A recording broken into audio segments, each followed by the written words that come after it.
మత్తయి సువార్త 4వ అధ్యాయం. అప్పుడు యేసు అపవాది అనగా సాతాను చేత శోధింపబడ్డకు ఆత్మ వలన అరణ్యమునకు కొనిపోబడెను. 40 దినములు 40 రాత్రులు ఉపవాసముండిన పిమ్మట ఆయన ఆకలిగొనగా ఆ శోధకుడు ఆయన యొద్దకు వచ్చి, నీవు దేవుని కుమారుడవైతే ఈ రాళ్ళు రొట్టెలగునట్లు ఆజ్ఞాపించుమనెను. అందుకు ఆయన, మనుష్యుడు రొట్టె వలన మాత్రము కాదు గాని దేవుని నోట నుండి వచ్చు ప్రతి మాట వలన జీవించును అని రాయబడి ఉన్నదనెను.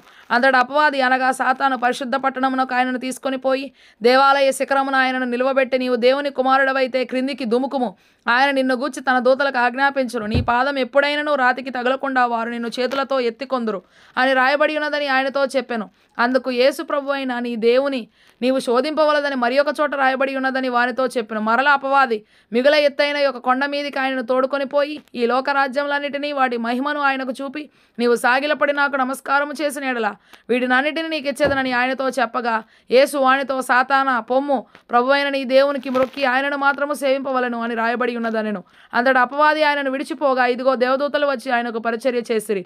యోహాను చెరపట్టబడినని యేసు విని గలిలయకు తిరిగి వెళ్ళి నజరేతు విడిచి జెబూలూను నఫ్తాలి అను దేశముల ప్రాంతములలో సముద్ర తీరమందలి కపెర్నహూమునకు వచ్చి కాపురముండెను. జెబూలూను దేశమును నఫ్తాలి దేశమును యొర్దానుకు ఆవలనున్న సముద్ర తీరమును అన్ని జనులు నివసించు గలిలయయు చీకటిలో కూర్చుండి ఉన్న ప్రజలను గొప్ప వెలుగు చూచిరి. మరణ ప్రదేశంలోనూ మరణ ఛాయలోనూ కూర్చుండి ఉన్న వారికి వెలుగు ఉదయించెను అని ప్రవక్త అయిన యెషయా ద్వారా పలుకబడినది నెరవేరునట్లు ఇలాగు జరిగెను. అప్పటి నుండి యేసు పరలోక రాజ్యము సమీపించి ఉన్నది గనుక మారు మనస్సు పొందుడని చెప్పుచు ప్రకటింప మొదలుపెట్టను. యేసు గలిలయ సముద్ర తీరమున నడుచుచుండగా పేతురు అనబడిన సీమోను అతని సహోదరుడైన అంద్రెయ్య అను 2 సహోదరులు సముద్రంలో వలవేయుట చూచెను. వారు జాలరులు.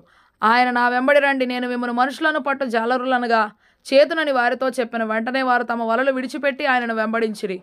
ఆయన అక్కడ నుండి వెళ్ళి జెబెదయి కుమారుడైన యాకోబు అతని సహోదరుడైన యోహాను అను మరి 2 సహోదరులు తమ తండ్రి అయిన జెబెదయి యొద్ద దోణిలో తమ వలలు బాగు చేసుకొనుచుండగా చూచి వారిని పిలిచెను. వెంటనే వారు తమ దోణెను తమ తండ్రిని విడిచిపెట్టి ఆయనను వెంబడించిరి.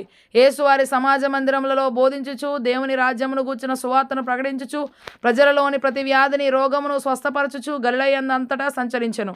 ఆయన కీర్తి సిరియా దేశం అంతటా వ్యాపించెను. నానా విధములైన రోగముల చేతను వేదనల చేతను పీడింపబడిన వ్యాధిగ్రస్తులను అందరినీ, దయ్యము పట్టిన వారిని, చాంద్ర రోగులను, పక్షవాయువు గల వారిని వారు ఆయన యొద్దకు తీసుకొని రాగా ఆయన వారిని స్వస్థపరిచెను. గలిలయ, దెకపొలి, యెరూషలేము, యూదయను ప్రదేశముల నుండి యొర్దానునకు అవతల నుండి బహుజన సమూహములు ఆయనను వెంబడించెను.